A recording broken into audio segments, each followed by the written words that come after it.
अस्सलाम वालेकुम, क्या हाल चाल? उम्मीद करते हैं कि आप खैरियत से होंगे। हमारी दुआ है कि आप हमेशा खुश रहें, हंसते और मुस्कुराते रहें और इसी तरह हमें अपना प्यार दिखाते रहें। बिल्कुल जी, मेरा नाम मौसम अली। मैं हूँ तारिक महमूद। मैं मोहम्मद यूसुफ। तो आज हम जिस वीडियो पर रिएक्ट करने जा रहे हैं, वीडियो का टाइटल है doctor Jaishankar brilliant speech at zoo and completely ignored Pakistan and focused on China. तो डॉक्टर साहब ने स्पीच दी है यूएन में, तो वीडियो देखते हैं और अपना रिव्यू ऑन कर देंगे। कौन और करते हैं? Start. Hello and welcome you all to world affairs. मैं हूं प्रशांत धवन। दुनिया भर के वर्ल्ड लीडर्स रिसेंटली गए यूएसए के शहर न्यूयॉर्क में, क्योंकि वहां पर यूनाइटेड नेशंस का जो 77 सेशन है जनरल असेंबली का, ये स्टार्ट हुआ था। हमने देखा कि एर्दोवान, उसके अलावा चाइना की तरफ से वेरियस और कंट्रीज ने अपने अपने स्पीच दिए हैं, दुनिया के सामने अपनी सोच रखी। भारत की तरफ से इस साल पीएम मोदी नहीं गए। भारत की तरफ से इस साल स्पीच दिया है भारत के विदेश मंत्री डॉक्टर एस जयशंकर ने, और इन्होंने एक्चुअली यहाँ पर 2 इवेंट अटेंड किए हैं। पहले तो इन्होंने यहाँ पर स्पीच दिया इंडिया एट 75 में, जहाँ पर इंडिया और यूनाइटेड नेशंस के जो 75 ईयर्स कंप्लीट हो चुके हैं रिलेशंस के, इसके बारे में इन्होंने यहाँ पर बात करी। और फिर इन्होंने एक प्रॉपर स्पीच दिया यूनाइटेड नेशंस की जनरल असेंबली में। अब एक इंटरेस्टिंग बात देखिए, यहाँ पे आपको ये भी समझ में आएगा कि इंडिया एज ए कंट्री किस तरीके से आगे बढ़ रहा है। और हम ये नहीं चाहते कि हमें हमेशा के लिए ना बस एक साउथ एशियन कंट्री देखे दुनिया। हम ये चाहते हैं कि भारत एक ग्लोबल वॉइस बन के उभरे। इसलिए जयशंकर साहब का आप अगर पूरा स्पीच देखोगे तो इसमें इन्होंने भारत का मेंशन किया है 21 बार, आतंकवाद का मेंशन किया है 7 बार, क्लाइमेट चेंज का मेंशन किया 6 बार, एनवायरमेंट का मेंशन किया 5 बार, यूक्रेन का 4 बार, मगर पाकिस्तान का 1 बार भी मेंशन नहीं किया।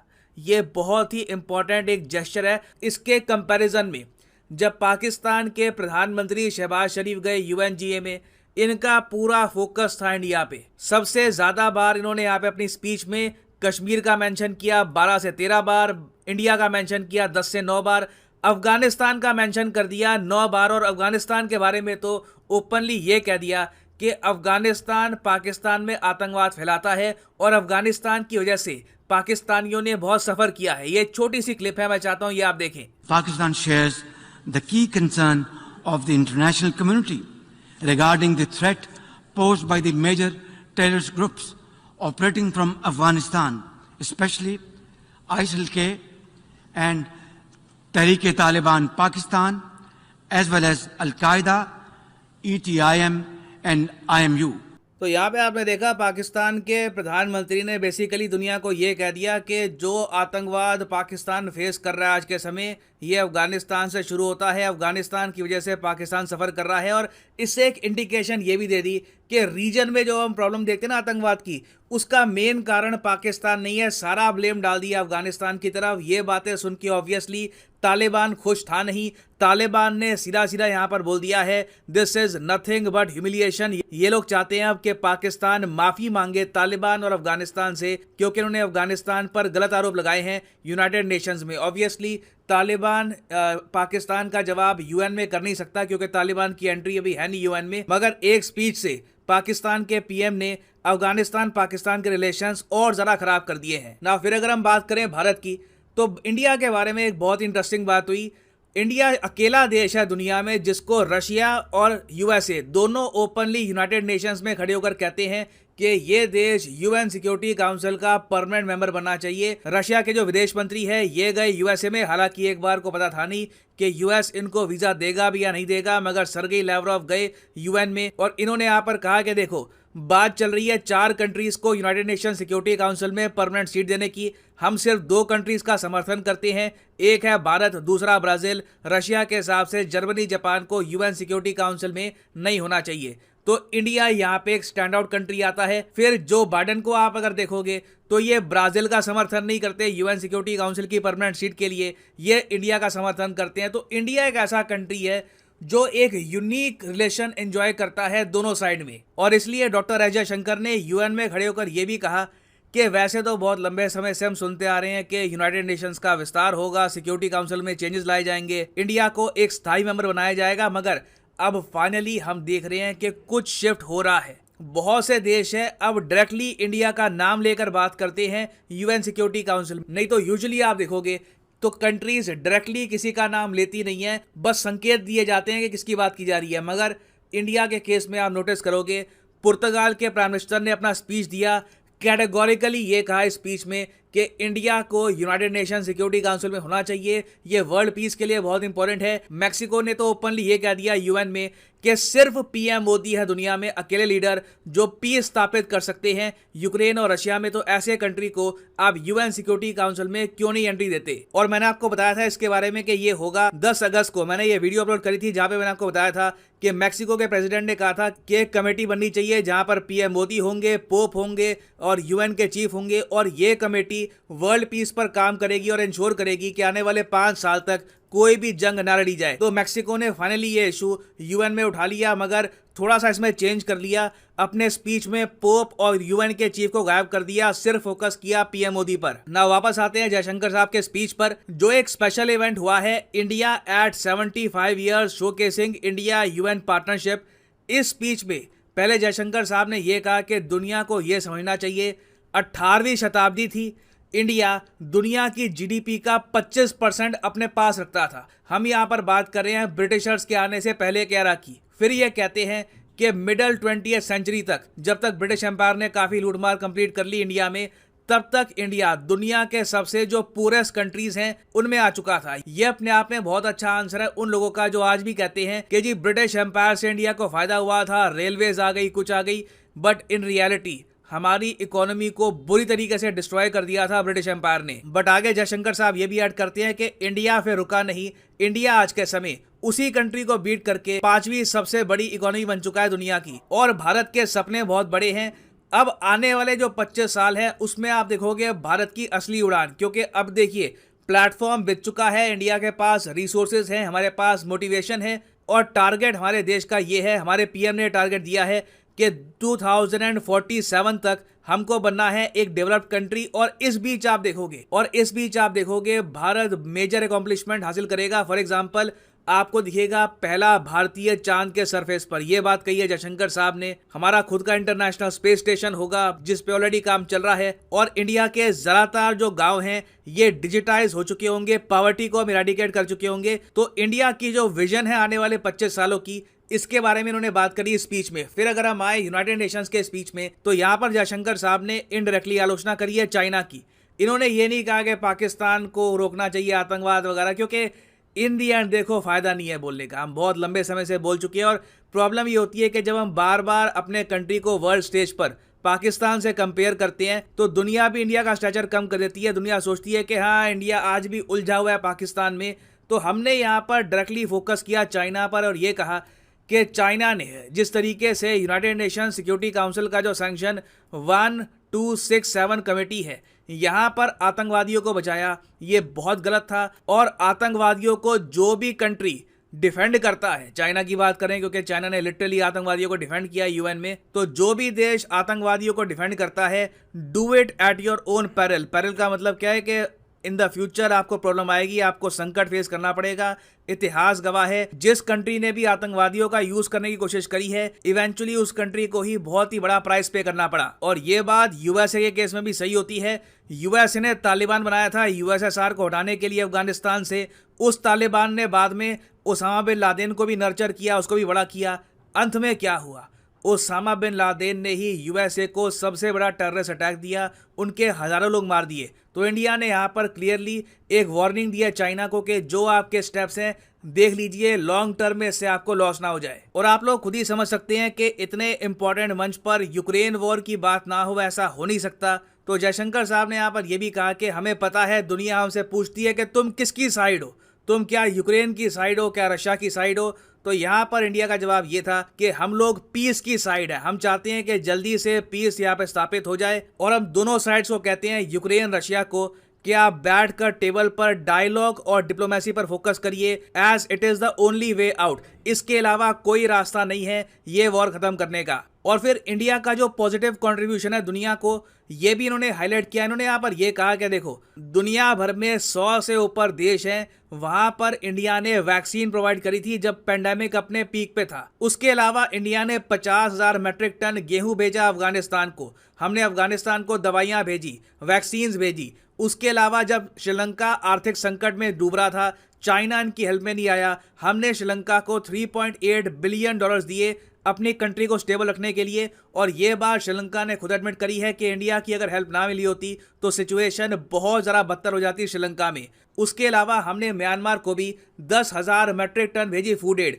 अब म्यांमार देखिए ऐसा देश है जहां पर तख्तापलट हो चुका है, आर्मी ने टेक ओवर कर लिया है, और यूएस और यूरोप ने ऑलमोस्ट अपने रिलेशंस तोड़ ही दिया म्यांमार के साथ, उस पर सैंक्शन लगा दिए हैं। और इन सैंक्शंस का इन दी एंड नेगेटिव इम्पैक्ट सबसे ज़्यादा किस पे होगा? आम इंसान पर। तो इंडिया ने इंश्योर किया है कि इवन दो म्यांमार दुनिया में आइसोलेट हो चुका है, म्यांमार के लोगों को ज़रा कष्ट ना महसूस हो, इसलिए हमने म्यांमार की भी यहाँ पर हेल्प करी है। और हमने फिर ये भी ऐड किया कि जब हम कंट्रीज़ की हेल्प करते हैं तो डेट ट्रैप क्रिएट नहीं किया जाता। अगेन यहाँ पे हम इनडायरेक्टली बात कर रहे हैं चाइना की, कि चाइना किस तरीके से कंट्रीज़ को हेल्प करने के नाम पर उनको डेट ट्रैप में फंसा देता है। एनवायरनमेंट की भी यहाँ पर बात करी गई कि क्लाइमेट चेंज से किस तरीके से इंडिया लड़ रहा है। तो ओवरऑल एक बहुत अच्छा वेल राउंडेड स्पीच था जहाँ पर जयशंकर साहब ने प्रॉपरली इंडिया का पर्सपेक्टिव दुनिया के सामने रखा। नाउ फाइनली मैं यहाँ पे आपसे एक क्वेश्चन पूछना चाहूँगा, आपके हिसाब से वो कौन सा टॉपिक है जिसे इंडिया को रेस करना चाहिए यूनाइटेड नेशंस में? ये कुछ भी हो सकता है, ये जो रिसेंट अटैक्स हुए हैं यूके में या फिर कुछ और इशू है, आपके हिसाब से वो कौन सा सर्टेन टॉपिक है जो इंडिया रेस करता नहीं है यूएन में मगर रेस करना चाहिए? लिखिएगा इसके बारे में कमेंट सेक्शन में, मैं जानना चाहूँगा आपके थॉट्स। और फाइनली यहाँ पर मैं ये भी ऐड कर दूँ कि आप किसी भी एग्जाम की तैयारी कर रहे हैं, चाहे UPSC, SSC, bank, NEET, IIT, JEE, comment section में जाओ इस वीडियो की और यहाँ पे पिन कमेंट में आपको मिलेगा ये लिंक, और यहाँ पे आप परचेज कर सकते हैं the course of your choice. For example let's say आपको परचेज करना है IIT एग्जाम का कोर्स, तो सिंपली यहाँ पर क्लिक करिए IIT पर और यहाँ पे आप परचेज कर पाएंगे कोर्स ऑफ योर चॉइस। और जो प्राइसेस यहाँ पर लिखी है ना, फॉर एग्जांपल यहाँ पे आप देख पाओगे लिखा है कि आप 42 मंथ का जो कोर्स है ये आप परचेज कर सकते हैं सिर्फ 1900 रुपये पर मंथ देकर। ये प्राइस पे करने की आवश्यकता बिल्कुल नहीं है, सिंपली यहाँ पर कोड यूज़ करिए PD10 और प्राइसेस गिरना स्टार्ट हो जाएंगे। ये कोड आपको डिस्काउंट देगा यूपीएससी, एसएससी, नीट किसी भी एग्जाम के कोर्स में on Unacademy. So use the code PD10 and save your hard earned money. So इसी नोट के साथ ये है वीडियो का अंत। Thank you for listening and as always God bless you all.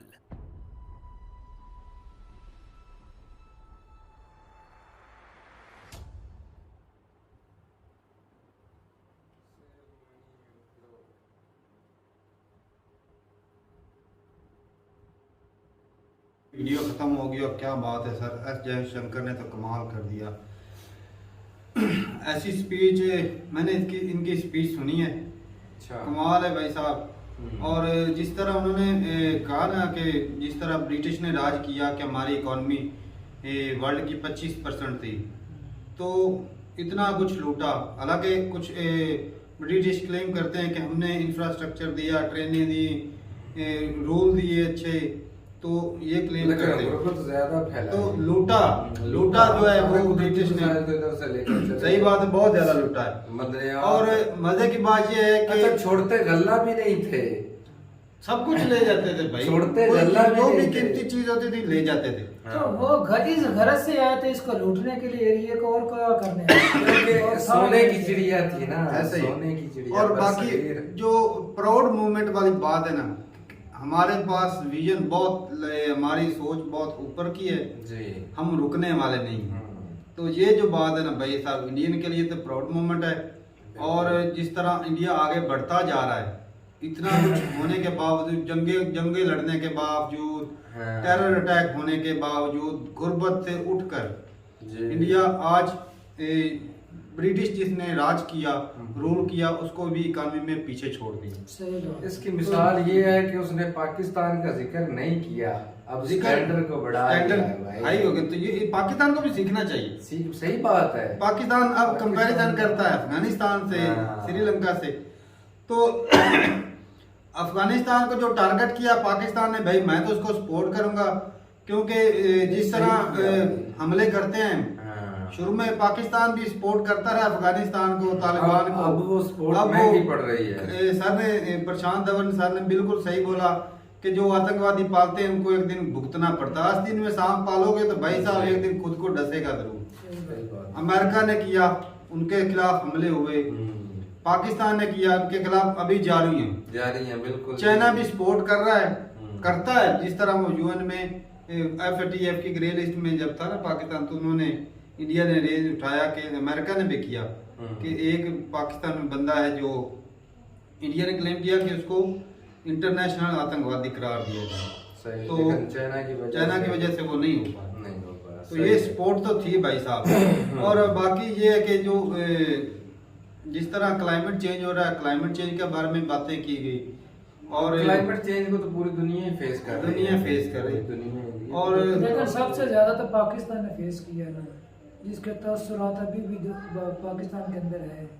सही बात। तो बाकी भाई साहब ये है कि जिस तरह ये तरक्की करता जा रहा है इंडिया, तो सुपर पावर की रेस में है, और जिस तरह बोला गया कि जिस तरह उठाकर लाए हम खुद को 5वें नंबर पर, और जो बोला ना कि तो भाग रहे हैं भाई 2047 तक हम डेवलप हो जाएंगे कंट्री।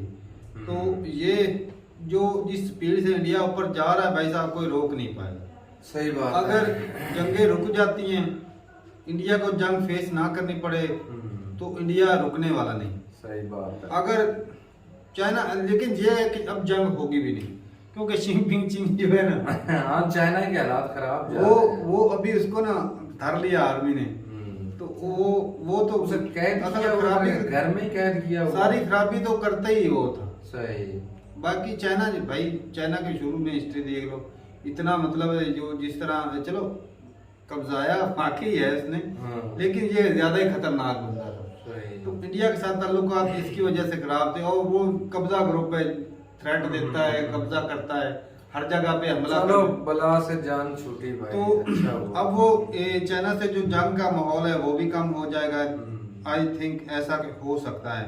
पाकिस्तान से वैसे ही। और ये है कि इंडिया जिस तरह वर्ल्ड में नाम कैसे निकलता है, जिस तरह आसपास के जो गरीब कंट्री हैं, हाँ। जैसे श्रीलंका की हेल्प की, अफगानिस्तान की हेल्प की, म्यांमार की हेल्प की, तो ये होती है बात कि एक दौर था जब इंडिया भी दूसरे बड़े कंट्री की तरफ देखता था कि हमारे तरफ भी कोई एड आ जाए। अब जो है वो टाइम है कि इंडिया एड देता है। हमारे हाथ आज भी ऐसे ही हैं। तो ये फर्क है भाई साहब। और कल एक वीडियो देखी थी जिसमें कुछ पाकिस्तानी बोल रहे थे कि आप इंडियन कंटेंट पे क्यों रिएक्शन देते हो, और रिएक्शन नहीं, वीडियोस क्यों बनाते हो। सही बात है। तो मैं उसको, ये वीडियो बंदा देखे तो उसको पता चले भी इंडिया कैसे ग्रो कर रहा है, और क्यों ना उनकी तारीफ करें। बनती है जो बंदा तारीफ से हटकर भाई मिसाल ही उनकी है यार। मैं कहता हूँ एक दिन का फर्क है ना, एक दिन बाद में हुए ना यार, इकट्ठे ही हुए एक दिन, वो तो ऐसे कागजों में ही है।